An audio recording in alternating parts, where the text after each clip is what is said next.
all need some self-love from time to time.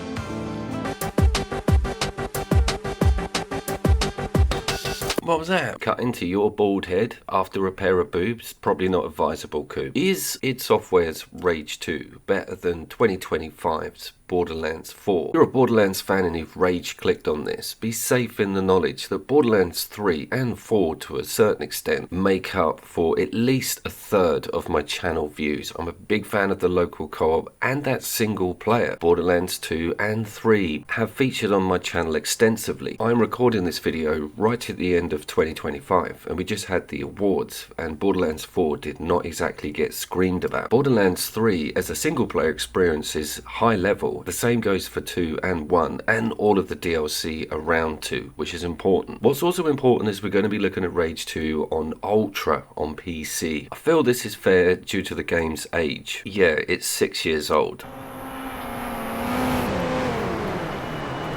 The similarity between these two IPs became more apparent with Borderlands 4. Rage was always open world, but Borderlands, although it really wanted to be a massive open world game, was always quite scripted and railsy. But 4's seen a big wave of freedom with that larger map and of course the vehicles. This prank cost me 11 grand.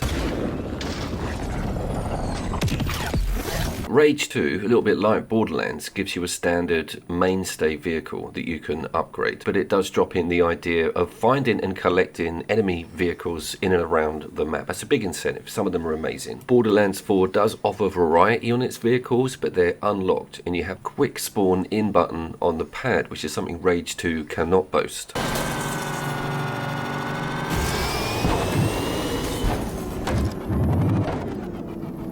You can always fire from your vehicle in Borderlands 4. You will never have something that's redundant on a projectile weapon front, and they all have a boost on L1 and you have a little hop jump over on R1. But you do have alternative weapons in the form of missiles against machine guns. There are manufacturer options on that front, and further through the game you get access to different quick spawned vehicles. Previous games did give you a relatively early option on what to spawn in from a station in the Borderlands series. You might remember some of those really cool variants, particularly in Borderlands 2 and 3. There's nothing actually technically wrong with these vehicles, even though they do feel a bit floaty and OP.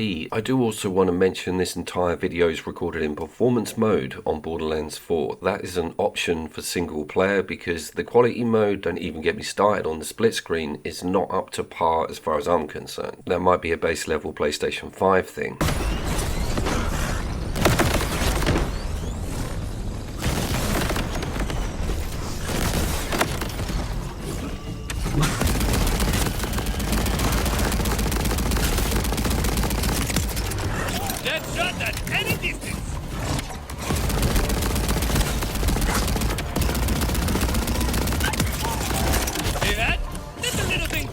I think this category is a bit unfair on Borderlands 4 because it never billed itself as something that is all about different big mechanical vehicles that you can commandeer and use as your own. That was always Rage's sort of message with the model. But still, 6 years later, the boost, the way the world feels, the way the physics look and behave, it's still ridiculously good and can full on compete with something brand new and AAA.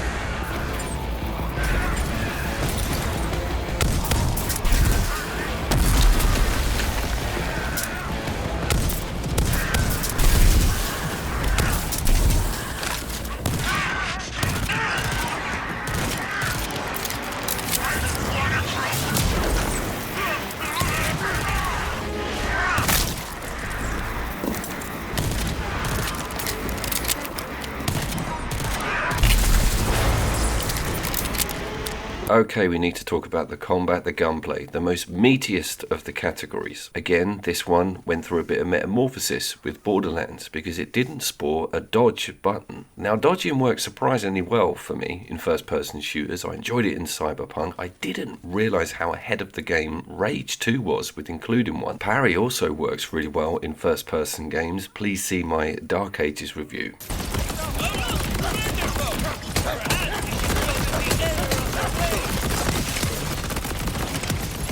Something I haven't mentioned, and something that's integral really with this comparison, is that the Borderlands series has always billed itself as a looter shooter. The genre has gained massive popularity. It used to be a real novelty getting a new gun, finding a new cool SMG, looking at its stats. Now I just walk over to stuff, if the arrow's green, we're good. And battling with not having enough slots to carry everything is half of the headache. I think that might just be a consequence of the whole looter model being saturated. But most of the headache for me is just that these gun types don't interest me too much, and there's loads of build weapons and they've switched around the grenades a bit. I think that one might be applicable to the individual. As a reviewer, I obviously get through quite a lot of these games.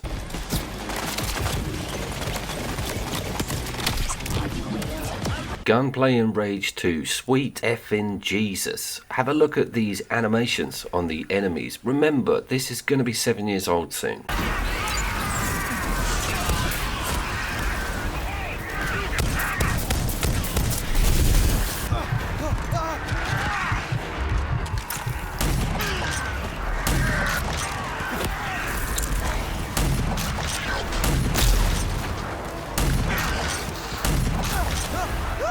But Coop, I hear you say, Borderlands is all about cell shading and art style, but that has nothing to do with it. They've reused loads of the assets from Borderlands 3 with this. That's not a terrible thing, but the jump from Borderlands 2 to 3, fair enough, we had a system jump as well, went on to 8th gen, it's just not as mammoth, even though we are looking at a 9th generation video game. I feel like I'm being really harsh on Borderlands 4. Remember, this game is full-blown co-op online, and it sports that local split screen. You can't really put a price on how amazing that is with two of you. I was absolutely petrified that they were going to just remove it full stop, and it's one of the few big studios that still keep it in their games. So we've got to be thankful for that.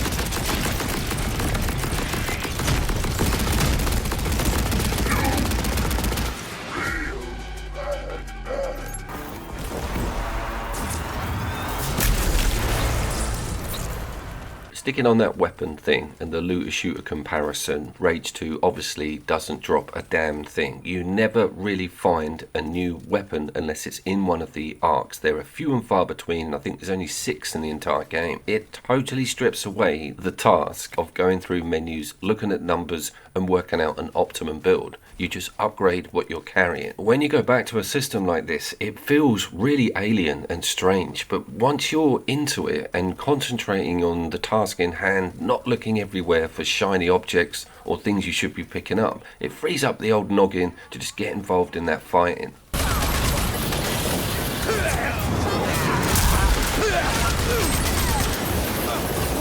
I think this is the first time in the Borderlands series that one of their new games has sat on my shelf. Not entirely, obviously it gets played when mates are over or when I want to progress in that campaign. But with the previous games, I would just smash straight through them. They were awesome and you always wanted to stick them on if you had some spare time. I just don't feel that urgency with Borderlands 4, and that's where I potentially need your help. It might have a really good end game. Tiny Tina's Wonderlands had a half decent one. Borderlands 3 had an amazing one, and it added to that incentive on getting through that campaign. Once I normally get through the campaigns on these single player games, I rarely go back to them. I always hold back a little bit on finishing everything in the story, but there might be something really good back there. I'm seeing a lot of advertising about the raid bosses being on a rotation and switching out, so come back to me if you're like, Coop, this is a hot take, you haven't got to the good stuff yet. And that brings me over to the game's Biomes as well. In its defense, it offers a lot more variety than Rage 2, which could be considered a bit desolate on the old furniture front.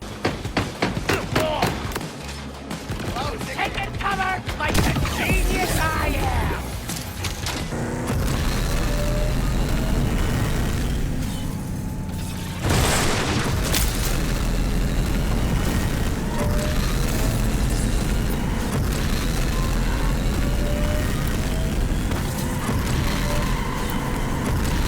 We do also need to factor in the idea that it's not that Borderlands 4 is deficient, it's just that Rage 2 is absolutely, completely amazing. Try alternative weapon.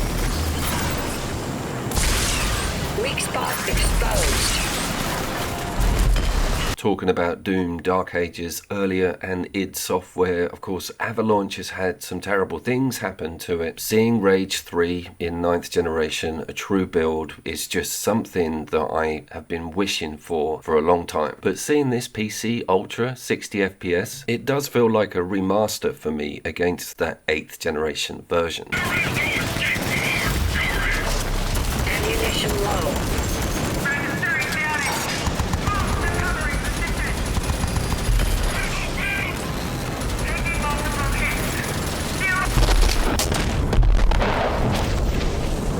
You can't do this sort of thing in Rage 2, however, and I suppose that brings me to the answer to the question, is Rage 2 better than Borderlands 4? The answer is yes on a single player front, and that would be deemed totally normal for a franchise to focus on online gameplay, but the added bonus with Borderlands 4 is that they've kept that local co-op in, so it's definitely a win on the purchase front as a video game full stop. Some of the things that annoy me in the game may be beneficial for more than one player when it comes to the online structure, but as a single player experience, I could not help but think I know a game from 2019 that does almost exactly this a lot better. Ladies and gentlemen, I was Couch Coop. I will see you down there. We all need some self-love from time to time.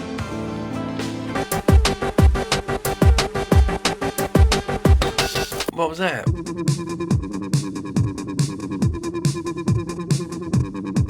And not flattering, I don't think, for a modern audience.